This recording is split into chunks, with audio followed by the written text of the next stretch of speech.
For the first 32 years of my life, I completely misunderstood ambition. I thought it was achieving the things that most people around me saw as impressive. The formula was simple. All I had to do, shape myself into the kind of person that could keep achieving impressive things. I never stopped to question any of this until I walked away and quit my job at 32 years old. It was only then that I found a path to being ambitious without trying. That might sound crazy, and to my past self, I would have called bullshit, but it's something I've experienced. And I'm going to walk you through exactly how I shifted from someone aiming at a never arriving future, constantly frustrated and filled with discontent, to someone who feels far more ambitious, but is able to exist in the present, content and satisfied, despite having far less of a plan. My story starts in 2017. That's when I quit my job. I was a bit naive. I didn't really understand what was about to unfold in my life. I was about to undergo a dramatic shift. But at the time, I didn't have the language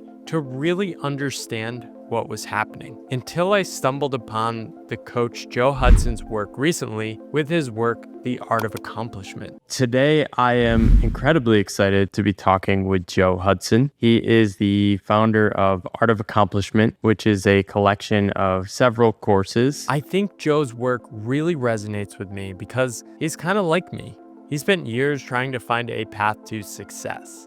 For him, instead of the business world, he was trying to find that success on a spiritual path. In an experience on a meditation retreat, he found himself in a state where he was filled with bliss and contentment. After the experience, he was determined. Here's how he described it. I'm gonna use meditation to control my experience.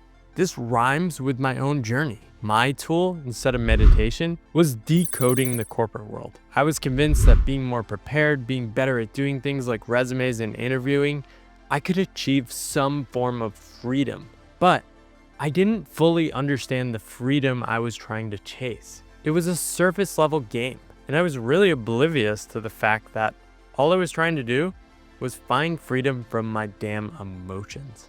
Before I quit my job, this game kept me locked into a vicious cycle for more than 10 years. Here's how it worked. Step 1, feel unsettled. Step 2, because I don't want to feel that way, I'd obsess about my next steps. I'd generate sexy future options. I'd apply for tons of jobs. I'd network with people. I'd talk to people in new industries, and eventually I'd find a new job, and then a huge sense of relief. And I did this over and over again. But this same approach turned into proof of success in the world.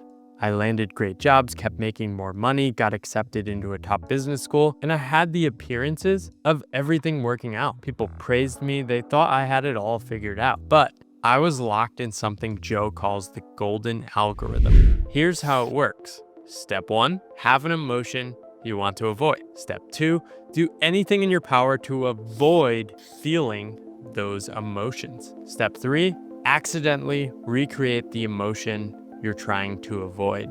And I love this because it really points out silly behaviors that humans get locked in over and over. And I was locked in this golden algorithm for nearly 10 years. So every time I found a new job, I'd find temporary relief. I'd stop feeling unsettled, dissatisfaction, the anxiety of not really knowing what I wanted. This is going to be a very good year. Very good. But within 3 to 6 months, those feelings would show up without fail. This is the worst. And this was really hard for me to notice. It's so obvious looking back, but at the time, my avoidance strategy was kind of fun. I actually really like looking for new jobs, as crazy as that sounds. So much so, I would have friends do it. I spent a lot of time thinking about how to apply for jobs. Before quitting my job, I even published something called the Career Transition Playbook. Little did I know, this was just so much effort into trying to avoid my emotions. But after 10 years of deploying this strategy, I ran out of moves. I was literally getting rejected from companies, them telling me, Paul, you're clearly a job hopper. This is not going to work. And they knew more than I did. I really was just trying to jump job to job. And so I think deep down, I knew that the strategy wasn't working anymore. I decided to walk away from that impressive career without a plan. I blew up my life. But little did I know at the time that I would stumble upon the actual solution to that vicious cycle I had been locked in for so many years. The problem? The solution sucked. It involved having to face those damn emotions I was trying to avoid. I didn't anticipate this when I quit my job. Maybe knowing this, I would have waited longer. Having the feelings of not being good enough, the fear of the unknown, being seen as a failure, those feelings washed over me. And I wanted to run, I wanted to escape, I wanted to hide from the emotions again. And now it's gone, and I hate everything. But I had this voice inside of me channeling Robert Frost saying the only way forward is through. It was an inner call to myself to grow up, face myself, stop running away. But again, like I said, it sucked. I was transported back to my high school self. The one that hit puberty later than friends, the one that felt really insecure around women, and that felt like I needed to prove myself to the world. Unfortunately, I was still that young boy. I realized I probably could have gone many more decades of my life running from those insecurities that have been there so long. Because the cover story of a successful career gives you this halo of having things figured out. But now, I knew the truth, that I had used my career as a protective shield to hide myself from my own inner world. Eventually, I accepted the call. I went inward. I had to sit with the feelings of not knowing, the fear of not being seen as successful, and the reality of potentially not having as much money as I might need in the future. It was hard, and at many points I wanted to make the discomfort go away. I had voices in my head that were telling me how to make money, how to turn things I was working on into legible activities. Maybe I could get funded, maybe I could start a startup. I knew I could listen to those voices, and I could reactivate my previous life strategies, but I knew I didn't want to go back. Instead, I just started to accept that on this new path, I wouldn't be comfortable. And what happened next over the coming years surprised me. I started to feel okay. About 9 months after I quit my full-time job, I had made some money from freelancing, and some of my fears of going broke diminished. I also at that point had almost a year's worth of evidence, without a plan, that I was still walking on this planet and was more or less okay. I had also at the same time been experiencing this explosion of intrinsic motivation, coming online again, pulling me toward things I like doing like writing, teaching, and podcasting. I was doing them without a plan, letting this inner energy guide me. It was such a contrast to the work I had done in the past. I asked myself, what if I follow this energy? At the time though, that was a crazy notion. It meant I'd stop looking for work for money. It was against everything I had trained myself to do in the first 30 years of my life. But that's what I did. And for the next year, I only worked on things that felt right. I said no to easy projects that would have made me feel better money-wise, or at least as good as I could do, because I did make mistakes along the way. And I tried to spend most days waking up and just noticing what I was called to do. Through this time though, I often felt sluggish. Some days I didn't do much. Often I felt as if I were crazy. It was hard being in the US. I constantly felt this tension. I'm not successful.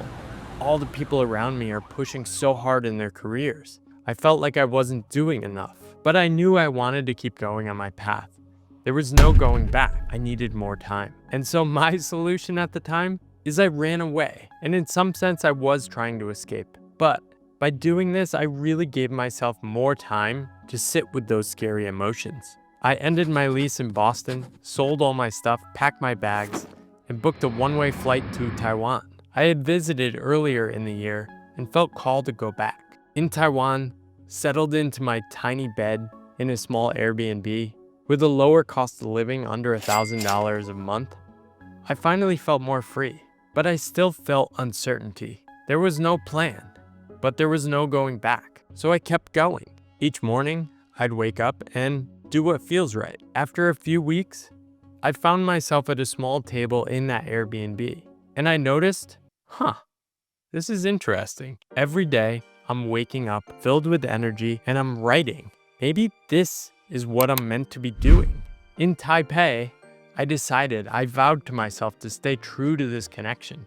And that meant fully embracing all the weird emotions. This is something I read about more in my book, Good Work.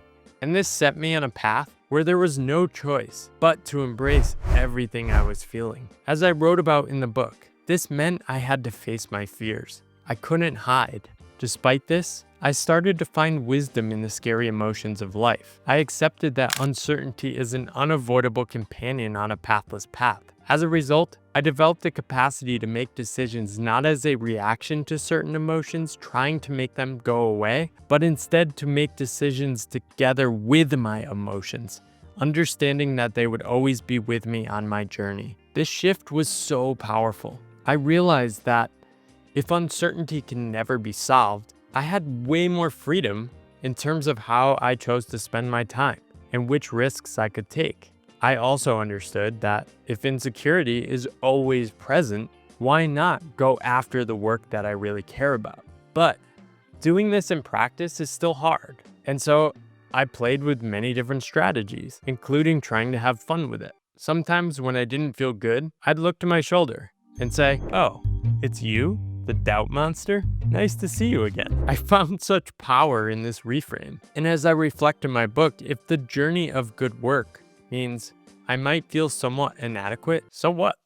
In these months, I vowed that I'd stop doing things in order to avoid not feeling good enough and trust what already feels good right now. I came up with a mantra for myself, coming alive over getting ahead. And the best description of what I started to experience is something Joe calls the opposite of trying. If you think about trying and you put your hands together and you try to move your fingers apart and you move them apart, then you haven't tried. That's doing. Trying is like attempting to, but not doing it. I love this example because if you try it, you realize the state of trying is one where you are clenching, you're tight, you're constricted, and you can go through life in this state for a long time.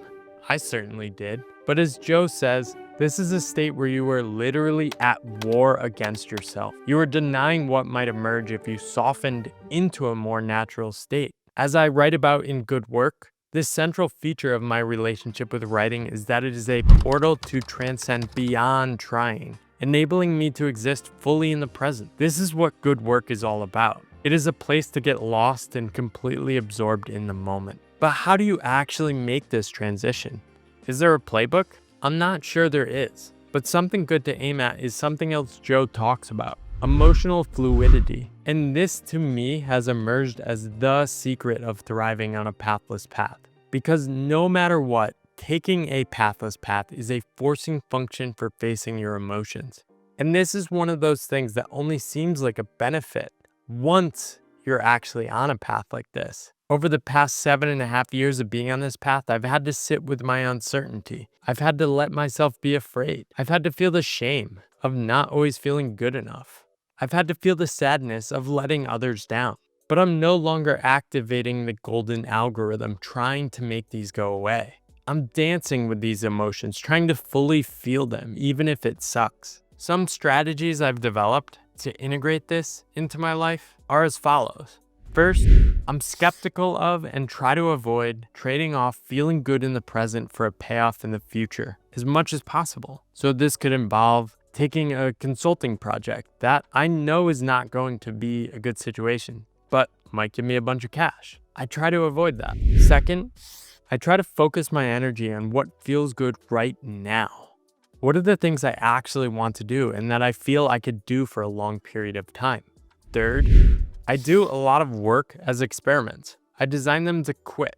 I call my approach ship, quit, and learn. And the whole goal is just to learn about my relationship with the work and decide if I want to keep going. And fourth, I try to create slack in my life, keeping space and time open such that I actually can reflect and let the emotions flow. This stuff takes time. Through all this, I've experienced a much different kind of ambition. I like to call this ambition inner ambition. See, I think we have it all wrong. Our culture has robbed us of this inner ambition and tricked us into thinking that aiming at credentials, legible paths, and extrinsic success is ambition. It's not. Ambition is a fire that burns inside of us. one that doesn't demand a bigger paycheck. It's one that demands a bigger life. It's a fire that wants us to grow and evolve as humans. In my book, I write, I've come to understand that one of the most ambitious things we can do following our own true path does not feel like we might expect ambition to feel. It does not come with pain or contraction or endless suffering. Instead, it feels light. It feels natural, as if everything you are meant to be doing is obvious. And all you need to do to be ambitious is simply follow this feeling and stay connected to it. But also, this kind of ambition can involve a devastating release to our own truth. Sometimes when we point in a direction that will not enable us to be our most outwardly successful self, it means we have to mourn the loss of that person that could potentially achieve those things. A person who you thought you might have become.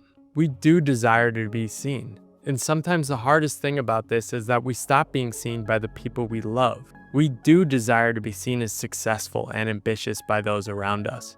But in my experience, when you lean into this raw kind of ambition, you start to attract the attention of others who get this too. Those who are already on this journey. And for me, that's been powerful. I feel good. I do the work I'm called to do. I want to keep going, even if it's hard, even if it doesn't always feel good. And that's what ambition is all about.